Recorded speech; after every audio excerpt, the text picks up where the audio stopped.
Welcome to Still with Purpose. This is Amanda and Christy. Our goal is to dig deep and discuss real, raw subjects in pursuit of greater self-awareness, positive transformation, and healing, and to link arms and journey with you as we discover purpose and passion in life together. Before we jump in, we'd like to ask if Still with Purpose has ever helped you feel seen, encouraged you to heal, helped you to breathe a little deeper, think differently, or reminded you that you're not alone. Please take a moment to follow the show, leave a review, and share this episode with someone you believe would get great value from it. That simple act helps this message reach more humans, and we are so grateful for every single one of you walking this journey with us. We're so glad you're here. Let's get into today's conversation.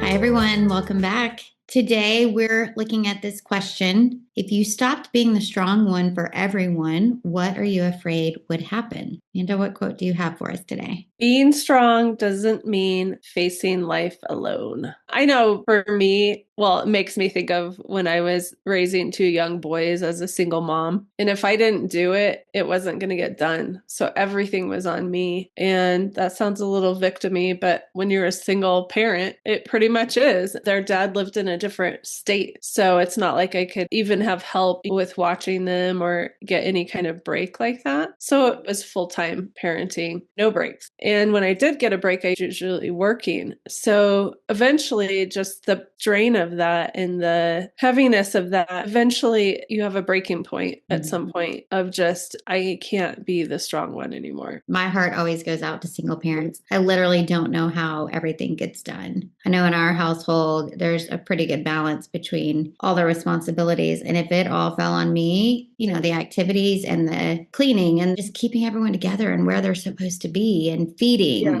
meals. And there's just so much that goes into day-to-day life. It would be so heavy and hard to do alone. I think one time when they were both in baseball on different teams because they were too far apart age-wise, I had two games at the same exact time at two different fields. And I just wasn't comfortable pawning off one of my kids to another parent that I didn't really know. So it just becomes this constant choosing the best you can. And that's where boundaries really helped me too. But I basically was every role. I was the female and the male, and I was the disciplinarian and the encourager and the comforter, the feeder, the chef, the worker that brought in the money. So it's interesting now that my boys are grown up and pretty much out of the house. I still feel like I have to be strong in every area because now all the decisions are on me. And if I make a mistake, I think that's what I really miss about having companionship is that we shared the decision making to where it felt like, well, we decided this together and we're in this together. I think COVID really brought that home for me as a single mom is making a choice for my children and for me in the midst of everyone's opinions. And I think I just got really grounded in I'm doing the best I can. Yeah. You don't have that sounding board anymore to say like, okay, gut check me on this, or, just to even have another opinion in the mix to compare with. So I bet you did just get used to this is what we're doing and see how it goes. Well, even in marriage, if you're spiritually connected, you even have the access of, hey, can you pray about this and see if you get the same confirmation as me? Because I could be off. But I was talking to my friend the other night and she's single. And we were talking about not having the male covering over us and how it ends up putting us in a masculine role at all times. When you're single, you want to be more in your feminine role to actually attract a masculine man. But it ends up being we're in our masculine 90% of the time because we're protecting ourselves. We're making all the decisions. And it, quite frankly, is not the energy I want to be in. But too bad. You have to make these decisions and it's not coming from a feminine energy per se. I'm not saying feminine energy doesn't have massive strengths to it. I absolutely love feminine energy and I want to be in it all the time. But there's not that safety created at home by me to let down and have the safety of being in my feminine. I would also argue that women who are not single, some are in a relationship and still have to have the masculine energy a lot because they're carrying the burden of a lot of things. And that also trying to protect their own emotions because of, I know we're going to get into it a little bit more, but the feelings that come from having to shoulder the responsibilities, then you start becoming emotionally cut off. And that feels more masculine because you're not bringing a softer side to things. It's more about getting things done. Yeah. And if no one steps up to the plate, you have to. And Mm-hmm. yeah,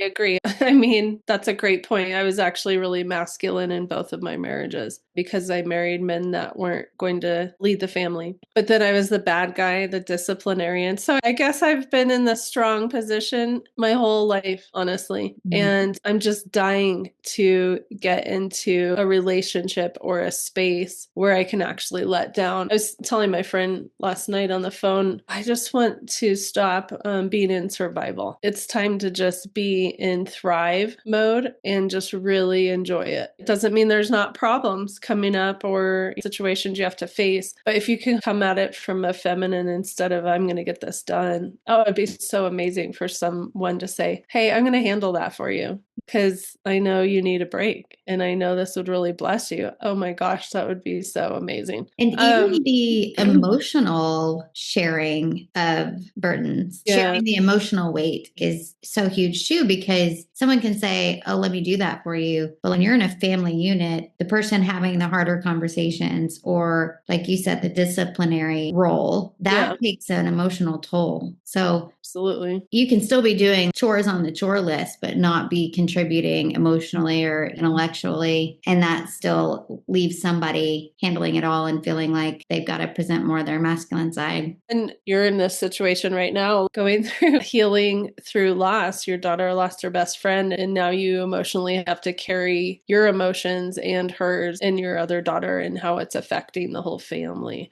Yeah, I mean, they've done a really good job of coping on their own. So I don't feel like I'm carrying their emotions, but it is a constant, check in. And I think in my family, we've done a pretty good job of balancing, just making sure we're all kind of staying on top of that. So I'm fortunate in that sense. But yeah, if it were left to one person, that's a lot to bear. I know that when I was healing after divorce, I would hold on till 7:30 because that was their bedtime. And then I would just completely lose it with God in whatever emotion that was for the day. But I didn't let them see it. They saw a lot because I don't believe in them not seeing what real life is. And they also heard from me, this has nothing to do with you. I want you to know what emotion's going on for me today, and not make up a story that you need to fix it or just pray for your mom, it's fine. Or let's pray together. It really created a bond with my boys to heal together and heal separately. I think that was something I'm really proud of because now they have that tool. That's really great to hear. Let's pray together. I should do that more with my kids, to be honest. But I could see how that would build a family. It's huge because, well, I think we've talked about it before, is just how incredibly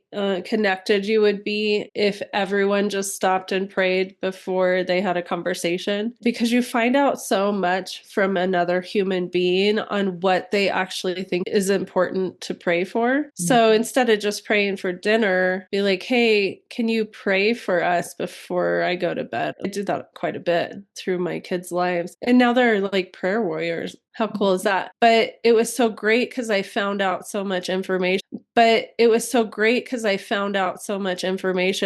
you sit down to pray, you pray the top 5 things that are on your brain. And it's like, oh, I didn't think that was actually burdening him.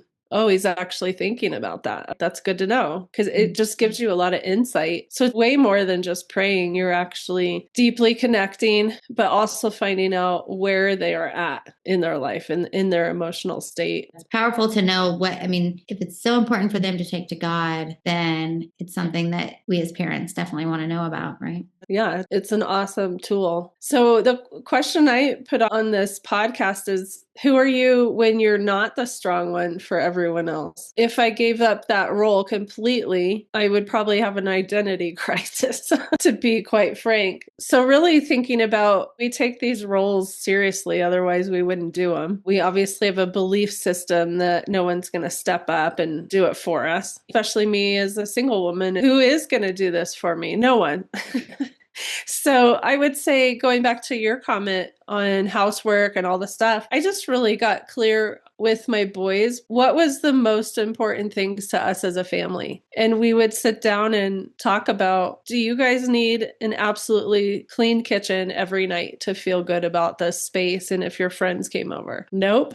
And I'm like, I can deal with that. And then we'd just decide on chores and they would pick them. So you're choosing your chore. So let's divide these up evenly or whatever. And it's changed over the years. But my boy, now that there's just two of us, he's like, I'm not doing dishes ever again. So I don't know if I ruined his marriage. Oh, God. But he's not married yet, but because he did dishes for 5 years straight. But now it's just you go with the flow and you recommit on a regular basis. So everyone's still in. But just thinking about what I would do if I don't want to be the strong one at all times forever. And yet, what role am I going to take on then? Well, then I get to be, especially with God, not being the strong one, being the feminine side of myself and saying, you got this. And I'm going to get up, like it says in Draw the Circle, work as if it depends on you and pray as if it depends on God. And again, back to daily bread, we're only doing today together. So what do you got today? And let's get it done. And all of a sudden I have energy to do content creation or writing or whatever it is. And it's really cool how it works out. Also, to your question about who are you if you're not going to be the strong one, I'm thinking about it from the flip side, though. I think there's a time in my life where I felt like, okay, we all bring our strengths to the table. And so, like your son did dishes for 5 years, we all get stuck with what we are drawn to. But then you wake up 5, 10 years later, and somebody's disgruntled because they're still doing the same thing. And then the person who's not doing that feels like maybe they're not providing enough. So it gets off balance. I do think that there's value in checking and adjusting often and not just assuming, because then too, I've also been in a situation where it's like one person is always worried about cleaning and laundry. So that's kind of their thing. But then the second that that doesn't get done, we've talked about silent expectations, to the expectations that the other person has, maybe because the person doing it is starting to get resentful, then it becomes, like, why are you doing this? Well, why do you expect it? So I think we got to stop and reevaluate pretty often, even if in the beginning it seems like, okay, this is the natural way to divide things. It might feel that way, but after a while it gets a little off. Yeah, I would say you need to change it up. And now that we have digital calendars, like actually put it in your calendar and invite everyone who's involved. Hey, this is the recap meeting of chores or whatever, and kind of switch them all up again. Mm-hmm. They've suggested that at places where you switch roles with someone else and do their job all day. It's so powerful because you realize, oh my gosh, I really am bad at that. And I should be a lot more thankful to that person for doing their role. Don't put me in accounting. I can pull numbers together, but that sounds miserable for day in, day out, right? Mm-hmm. So it's just interesting. But when I talk about the strong person, just to give kind of a definition of what I think the strong person is, they're the ones who hold it together, the ones people rely on, the ones who don't fall apart ever. They never have a letdown emotionally, the ones who fix, carry, and handle everything. Over time, this role becomes more than just behavior. It becomes who we are. And that's where it's probably time when you realize, probably unfortunately too late when you're having a breakdown, that you should have probably stopped a month before that and had a regrouping of, hey, I actually need to delegate some of this stuff because now I'm completely overwhelmed. Mm-hmm. And I'm actually doing a mediocre job at all things. I just said that yesterday to a coworker of mine. Somebody was like, oh, you're doing too many things. And I'm like, and not doing anything exceptionally, unfortunately. And of course the person's like, that's not true. But that's how I was feeling. And so even if the world doesn't think that, or the people that you're around don't think that, if you're feeling that way, you don't feel good about what you're putting out there. Emotionally, that's not a good place to be. And that's why setting things like self-honoring stuff and keeping to it, like you said, your walks were structured and in your calendar, and no one really got in on that time. We need that for all the things. We need that time to not be infiltrated. Like today, I ended up getting on a bunch of calls instead of doing what I said I was going to do, which was run ads for my book. So here we go. We're putting it off one more day. Okay, that's not a big deal, but it is. It's a huge deal. And it's creating more stress in my life to not do it. Mm-hmm. And now I'm out of integrity. Just like you were saying, now you're out of integrity because you don't feel like the quality of your work is still good. So there's a point in being awake and aware of what's going on to stop and just say, okay, I got to delegate some of this stuff. I mean, I have a thing with my boy. He learned to cook because I was married to a chef. He's really good. And he just goes, how about I cook? I'm like, you're going to be the best husband. Just, it's so great. I love that you're learning these skills and that you're reading a room and you can say, hey, I worked all day too, but I'm going to go ahead and make dinner because I see all the parts here ready to go. And you see the need. But if we don't express what we actually need, then good luck. People aren't going to try and figure it out for you. This came up for me actually yesterday in a situation, and I took our own advice and really clearly said, this is what my expectation is or my need is in this instance. And I don't want to wait for you to guess or to not guess it. And then I just stay mad about it. Because it's not fair either way. Right. It was a little bit of an uncomfortable conversation just because, at least me, I don't want to have to ask for something to be done. I just want chivalry swooping in and doing it. Well, that's the thing. From my perspective, being single, there is no one asking how they can help and support. So I don't want to be asked either when I'm in a relationship. I just want it to be like, oh, I can't wait to be helpful to each other. Yeah. And I want it to be not because that's what we're supposed to do, like as men or as women, we're supposed to do this certain chore. I want it to be because I want to help you. Like, I want it to be from the place of because I love you. Kind of like God does things for us that we don't always ask for and we don't even always know we need, but it's because we know he loves us. Well, so that's a good point, because if we did everything unto God instead of to our mates or children or other people, other humans, I think we would have a better attitude about it than when we're in resentment, slamming stuff around, trying to do the dishes and making a point that you didn't get the trash. But we don't come from that standpoint, because if we did it unto God, like served others unto God, we would never need the thanks or the recognition that we actually did it. Geez, maybe we'd even want to do all the chores because we were doing it unto God, because we love him so incredibly much.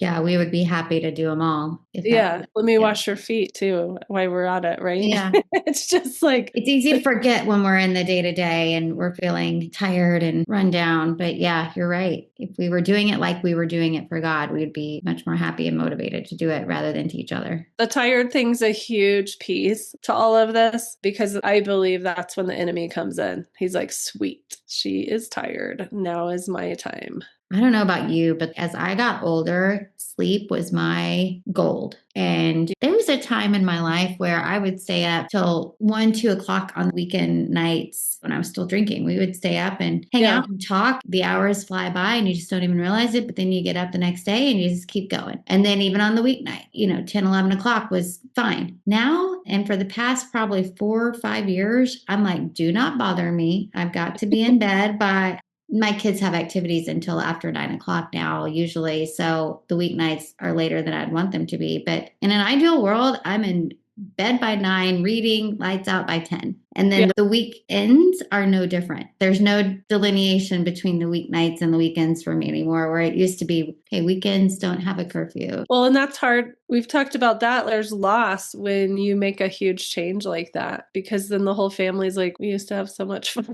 Or that's it's true. Like, was it fun? Maybe I didn't like my mom drunk, but whatever. Still was a lot of fun. No, that is true. It was a big shift, because it would be like, well, now you're always going to bed. We used to always hang out. So it was a change for us. But just back to the point where the enemy comes in, I think when we're tired and we're not getting the sleep we need, that's the basic for us being able to not be cranky, not be hateful to others. Like, I'm my worst when I'm tired. Same. Or my two are bored and tired. And if those are together, that's not good either. So I put my thoughts down on this, that there is a reason we became this person, the strong person. And for me, if I'm being really honest, is I was praised for it. oh my gosh, you're so strong. How are you this strong? Just those constant comments throughout my life. It's like, yeah, I am. Aren't I? Like it was a pride thing almost. Mm. You're so resilient. You're so mature and deeply spiritual, or whatever comment would come out. It's just like when I was young in school and the teacher said I was a good artist. So I went towards art because people kept saying I was a good artist and I was funny. So still today in art and humor, it's interesting to watch what we're being complimented on, our strengths, and actually see if possibly it's an ego filler and seeing if that's actually who you want to be. I do want to be strong, but I don't want that to be my whole identity. I want to be resilient, but I don't want to attract trial after trial so I can prove to everyone that I'm resilient.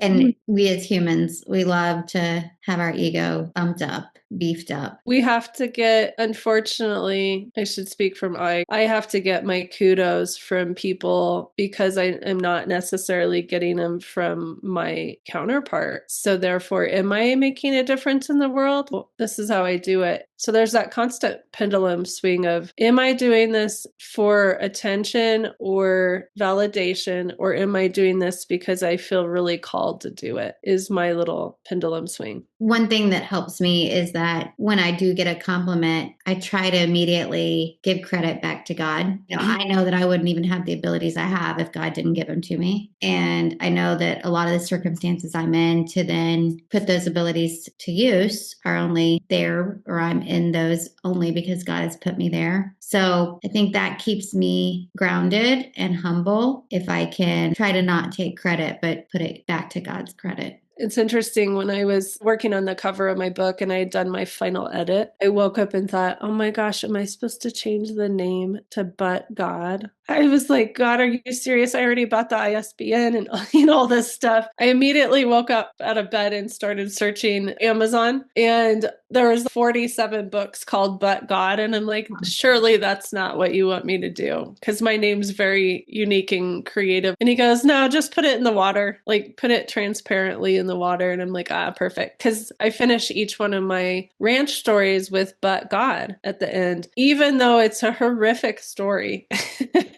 There's still more. God's going to do something with this. I totally believe this. And I know you just read a very tough story, but God, keep looking, because there's going to be a happy ending. I'm still alive. Like, it's a spoiler. Yeah. I talked to a friend today actually about her situation. She's a very strong woman as well. And we talked about how we tend to not be vulnerable and we do it alone and we can handle it alone. But that ends up being no one helps us, whether we're with a partner or not. And people assume we're always okay. I have some pretty crazy stuff happen in the last 2 weeks, just information. And yet I just am choosing that God has a plan. But what that creates is no one really checks on you, because you're just like, it's fine. It's fine. But then when they do check on you, it does mean a ton to me. But I'm always caught in between I don't necessarily want to share all my information because I'm not using it to get attention and for you to all of a sudden check on me. I actually just want friendships in my life that we just ultimately check on each other, because they're quality people in our lives and they matter. And that's why I have time for you. I feel like, again, it goes back to that. You don't want to have to ask. You just want people to do that because they care about you. And then, turn it back on ourselves. I need to make sure I'm doing that for other people because I care about them and I want them to know I care about them. So, you see quotes a lot, or I do, about you get what you give. The amount of love you receive is what you put out there. Things similar to that. But I think that's really true. And on the spectrum of being vulnerable, we've talked before, I'm not great at being vulnerable. And I think it is because I've stepped into my masculine side more with work. I've had to step into that role and be a major provider and protect my role. But so I'm not very good at being vulnerable. And because I don't give that, I don't get that from other people as much as I could. What would you, because your daughters will listen to this at some point, what would you say to your daughters about that? Well, I would say be careful who you're vulnerable with. And we've had an episode where we talked about that can bite you and that makes you gun shy to do it again. So be careful who you share your heart with, but But when you do have someone in your life who does care, force yourself to do it. It's not going to always be comfortable, but you'll get back from that friendship or that relationship what you give. And so if we want to feel love in our lives and joy in our lives and care reciprocated, I think we have to be able to do that. Yeah. I mean, I'm pretty vulnerable just because I've been in that space for so long where it's very accepted. But I don't just hand it out anymore. They definitely have to meet me halfway. And I'm really practicing that. We've talked about this before. I'm really practicing that with men because they earn my vulnerability and my shares. And that's healthier for me instead of just oversharing so that we can have a deep connection to each other, which later ends up being an expectation. And then I'm irritated or I have hurt feelings. And then you feel like maybe you've given more because you've overshared to try to build that bond. You're building further. You're not being met halfway. And also going into the savior complex, being the strong one means I think that my love is going to save you and help you and support you and grow you. That's a killer. Totally not a role I play anymore. And being strong for someone else does not mean enabling them to the point where they can't function without you. That's when it's really unhealthy, and or it gets to the point where they don't need you anymore because you've raised them up so high. Now they're not even attracted to you.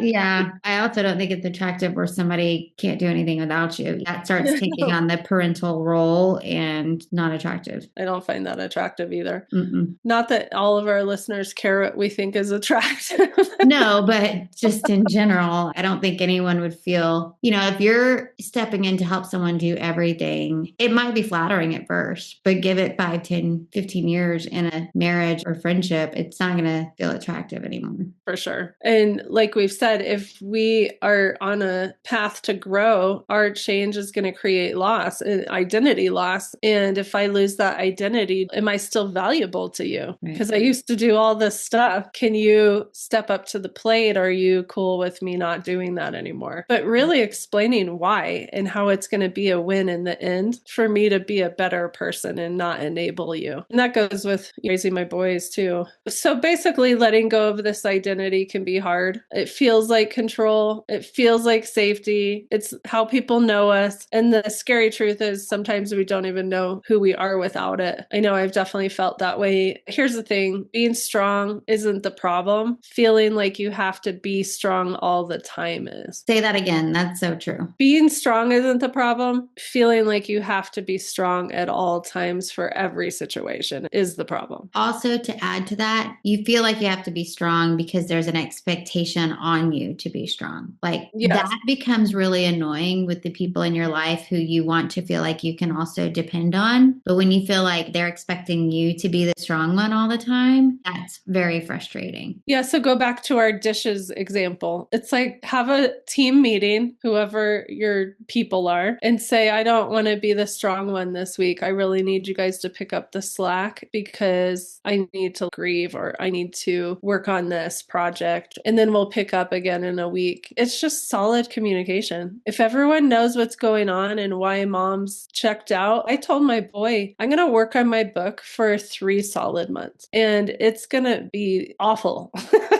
And I'm going to push myself to do it anyway because I have a time frame that I want it done. And he knew if I was laying in bed when he got back from work, he knew I worked on my book the whole entire day and I just had to shut my eyes because I'm tired of looking at the computer. Mm-hmm. But it's just communication and people can get around it or not. Or they could say back to you, hey, I love that. And can we split it up? Can we have a game night on Wednesday and switch it up a little in the middle of the week? True strength includes asking for help, being honest about how you feel, allowing others to show up for you, and refusing to carry everything alone. Like that's something you have to stand up and say, I'm done doing this role at all times and I need help actually getting rid of the role because I'm going to slip back into it because it's my identity and I want it to not be my identity anymore and I want to start stepping into my my feminine side more than I'm going to take care of everything side. So how do you choose something different? You start small. You say, I actually need help with this, and you let someone else take the lead on it, and you don't judge how they're doing it. Because we've said before, there's infinite ways to get across the room. So I'm pretty sure they can get it done if they agree to do it. And share something real instead of defaulting to I'm fine when someone asks how you're actually doing and if you need support. If they ask you over and over and over if you need support and you say no every time, well, I wouldn't ask either too many more times. And then stop over functioning for others. And you don't have to stop being strong. You just have to stop being the only one who's strong. And,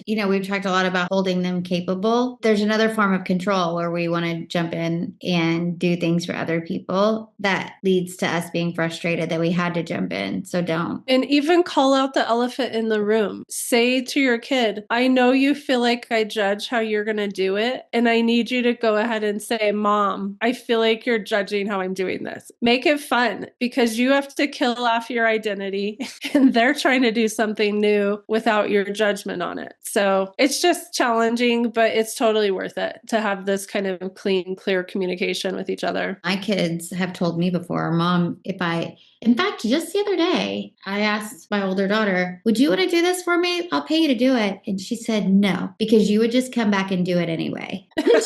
I'm like, how do you know me so well? And she said, because I know you. She said, you would come back and do it your way. And then I would get upset. So it wouldn't be good for either one of us. I'm like, okay. But that was reality hitting me. Like, I need to back off sometimes. But what if you said back to her, how about if I have any judgmental faces, looks, or comments that you get an extra $10 per thing? That would be really hard for me. You would totally be paying up. Or I would kill that off. I would owe her quite a bit of money, but it would be a good exercise. Maybe I drop it to like a quarter each time. But make it fun like that. That's how you actually pattern break. Like I've done things where you put 2 rubber bands on your wrist, and every time you snap that thing, you're like retraining your mind that it actually hurts to act like that. Or move it over to the other wrist when you've been positive, and when you're negative about yourself, move it back over. That's a good idea. And by the end of the day, it better be on the positive wrist. So just little stuff like that. Mm-hmm. Let's look at these reflection questions to round us out for the week. So the first one is, where in your life are you carrying more than you need to? And then what would it look like to let someone show up for you? And who are you when you're not the strong one?